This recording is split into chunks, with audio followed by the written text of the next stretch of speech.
Good evening, I'm Bo Williams, and welcome to the 7. Let's get a look at the Big 7 stories right now for us. And topping the list tonight, Knoxville leaders and community members remembering the life of a longtime public servant, Thomas Tank Strickland.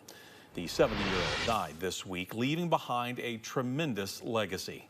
Now, it goes all the way back to his time as student body president at Austin East High School. Through decades of community boards, helping found Interfaith Health Clinic, chairing the Community Action Commission, working under 4 mayors as Knoxville Community Relations Director, serving on County Commission, including as the first African-American Commission Chair. Now, Strickland leading the commission in the wake of the Black Wednesday scandal, a shakeup prompted by backroom deals and commissioners found to be on the wrong side of the state sunshine law.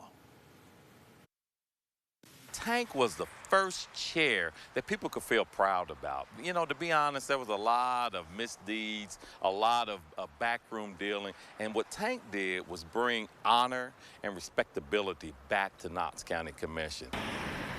State Representative Sam McKenzie there, not only a fellow community leader, but also a fraternity brother, meeting us today at the park which bears Strickland's name, showing more evidence of Strickland's legacy, a revitalization effort in the 5 Points neighborhood. Now, healthcare access was another focus over the years for Strickland, who faced health challenges himself, including diabetes, kidney failure. In 2009, we showed you how a woman who overheard Strickland speaking at church donated her kidney so Strickland would not need dialysis treatments. Strickland's friend and fellow past county commissioner Joe Armstrong says Strickland's spirit and dedication to giving never dimmed no matter what he faced.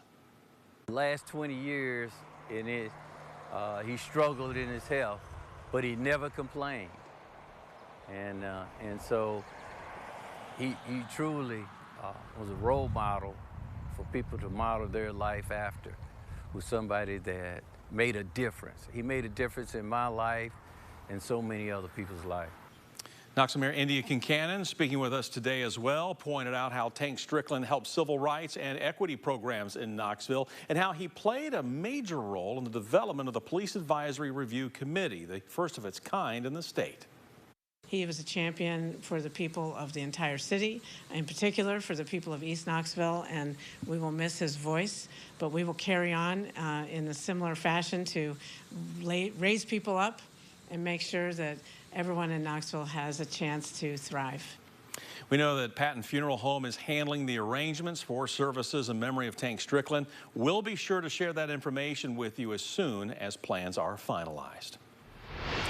Our next Big 7 story for you tonight, a legal system heavyweight asked to oversee accountability in the Knoxville Police Department. The department saying today that retired federal judge Bruce Guyton has agreed now to serve as the interim deputy chief of professional standards. Guyton spent nearly 20 years on the federal bench here in East Tennessee after working in private practice with a focus on discrimination and employment law. That's according to the KPD announcement.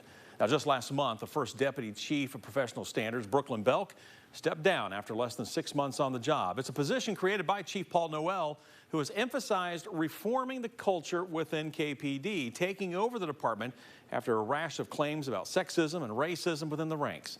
KPD says City Council will vote next Tuesday on a month-to-month contract for Guyton. Chief Noel, in the meantime, will keep searching for someone to fill the job on a permanent basis. Our next big story for you tonight, investigators on the lookout for a sex offender. He is accused of breaking the sex offender registry rules. Now, take a look at your screen here for a moment. This is 69-year-old Jerry Stephen Helton.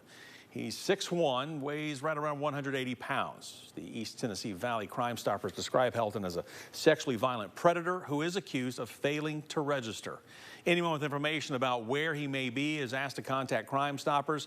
We do have that number for you on your screen. I'll read it off for you. It's 865-215-7165.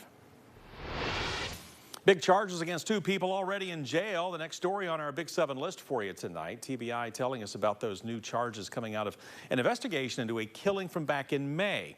That's when Jonathan Hall was found dead on Buck Mountain Road in Jamestown. The TBI says agents served warrants yesterday charging Shelley Miller and Stephen Reynolds with criminal homicide. Now, we're told the 2 were already being held at the county jail on unrelated charges. High marks for the University of Tennessee, and our next Big 7 is 7 story for you tonight. According to Money Magazine, UT is one of the best colleges in the country for affordability and quality. The school received a score of 4 out of 5 stars in the rankings and is one of 736 that made the cut for the list. Now, UT has not raised tuition at the Knoxville campus in 4 years in an effort to keep education affordable. I think it's important to recognize that, that other costs have been rising throughout the country with inflation, and we want to make sure that we preserve access to the state's land-grant flagship institution. The UT Provost and Senior Vice Chair John Zomchik there also telling us today UT's master plan aims to keep the value and quality equation high in the years to come. And speaking of UT, NFL quarterback and VFL Josh Dobbs has been elected to serve as president of the Alumni Board of Directors. The honor coming for plenty of giving back off the field since Dobbs graduated just 5 years ago, investing in scholarships for future engineers and the pride of the Southland Band, plus setting up a scholarship linked with alumni in his North Atlanta hometown. Dobbs releasing a statement saying in part, quote, "UT truly is an everything school, and I'm looking forward to a productive year." It's a big day tomorrow for the current crop of volunteers. Our WATE sports team in Nashville for SEC Media Days. A traditional, unofficial start, if you will, to the season as teams from all around the conference and their coaches and players to face off with the press. The Orange and White Nation will have to wait, though, until tomorrow to hear from Coach Josh Heupel and his squad. Now, today, the Alabama Crimson Tide had the spotlight, and who can forget last fall's Tennessee Saturday night, the third Saturday in October, and the epic win over Saban's team. There's rebuilding to be done on both sides. Saban today talking about the program he has built, geared in part to doing just that. It's really important that we develop the young players on our team because we're always going to have a young team, and those guys need to be able to contribute early on. So their development is critical to us having a successful team, and we do have some good young players, and I think the challenge is for us as coaches to be able to help those guys develop to where they can play winning football. Saban was asked about picking a quarterback for the season ahead, responding today with the analogy of watching his grandmother bake cakes as a child. Saban said he wants his quarterbacks to bake until one separates themselves and is ready to come out of the oven. As for the Vols, it's safe to say Joe Milton will be the starter, and we'll hear from him tomorrow. Back here at home, we're wrapping up the Big 7 next door to the new Old City multi-use stadium. Right now, it's a big-time work site, as you know, with construction ramping up after organizers put the financing in place. Today, though, giving us a chance to look beyond the diamond. Developers calling the media from the bullpen to see work starting on Yardley Flats. It's a planned apartment complex. It's one part of the residential and commercial district included with this enormous project. The neighboring community has been stung by past urban renewal projects. Pushing the benefits of the stadium beyond the Old City and into East Knoxville has been a theme with this effort. Now we're seeing that again as this complex is named for William Francis Yardley, a local civil rights pioneer. We kind of contacted local neighbors to ask for some naming ideas and came up with Mr. Yardley, and again, he was a prominent, I think, Knoxville's first attorney. So he ran for governor. There's a great history, and of course Yardley is kind of ties into a baseball theme. So we just felt like that was the perfect fit to name the project. Yardley Flats Apartments will be open in 2025, with the developer saying first building should be ready in time for that first pitch that April.